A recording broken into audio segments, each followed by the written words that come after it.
In a quiet monastery nestled in the misty mountains of Japan, a young student once approached a Zen master and asked, "Master, how can I gain control of my thoughts?" The old teacher, barely looking up from sweeping the temple grounds, replied, "When you try to control the wind, does it stop blowing?" The student blinked, unsure whether this was a lesson or a dismissal. But as days passed, that answer echoed in his mind. Control, it seemed, was not as straightforward as effort and intention. It was perhaps a paradox. The human desire for control is ancient. We crave it in our schedules, our futures, our emotions, even in the way others see us. Control gives us the illusion of safety, of stability. But the more tightly we grip the reins, the more we feel them slipping through our fingers. Why is that? Zen teaches that control, in the way most people understand it, is a subtle form of fear. We cling to it not because we are strong, but because we are afraid of what will happen without it. We try to manage every variable, fix every flaw, and steer every moment. But in doing so, we often lose touch with life as it actually is. Wild, unpredictable, beautifully imperfect. In Zen, there is a concept called effortless action. It's the idea that the most effective way to influence reality is not through force, but through alignment. A river does not force itself to flow downhill. A tree does not strain to grow toward the sun. They move with nature, not against it. But this doesn't mean passivity. It doesn't mean doing nothing. It means doing what is needed, then letting go.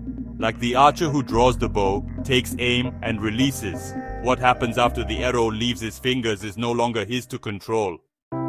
The paradox is that mastery lies not in grasping tighter, but in knowing when to release. A Zen story tells of a man who tried to still the surface of a pond by pressing it with his hands. But the more he touched it, the more the water rippled. Only when he stepped back did the surface return to stillness on its own. Our minds are much the same. The more we interfere, the more they stir. Stillness comes not from suppression, but from observation without judgment. Control is seductive. It makes us feel powerful. But in reality, it can be a form of self-imposed imprisonment. When we seek to control every outcome, we close ourselves off from possibility. We filter experience through a narrow lens, missing the richness of what we didn't expect. Life becomes rigid. Relationships become strained. Creativity suffocates. Zen invites us to trade control for presence. Not to become indifferent, but to become intimate with what? To respond rather than react. To engage without attachment. In this space, we find a different kind of power.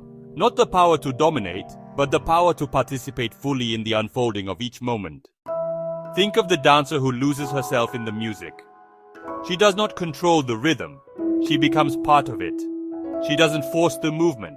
She allows it to flow through her. In that surrender, there is grace, elegance, and freedom.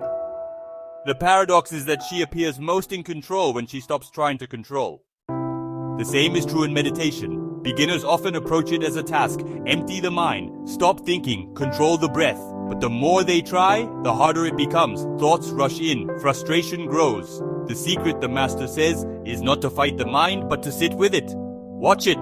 Let it come and go like clouds drifting across the sky. In time, peace arises not from force, but from acceptance. Even in hardship, this teaching applies.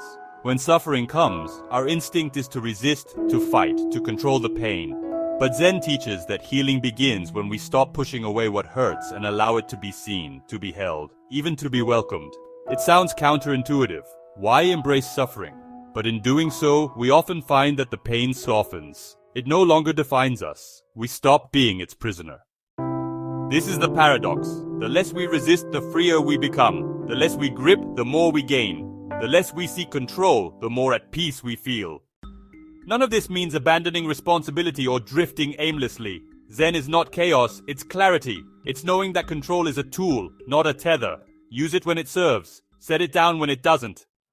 In the end, the master never gave the student a direct answer. He only continued to sweep the leaves, one brush at a time, fully present, fully alive.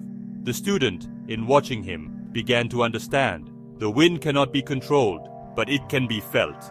The mind cannot be tamed, but it can be known. Life cannot be forced, but it can be lived. So maybe the question isn't how to gain control, but how to live without needing it. Maybe peace isn't found in mastery over life, but in harmony with it. And maybe, just maybe, the most powerful act of control is learning to let go.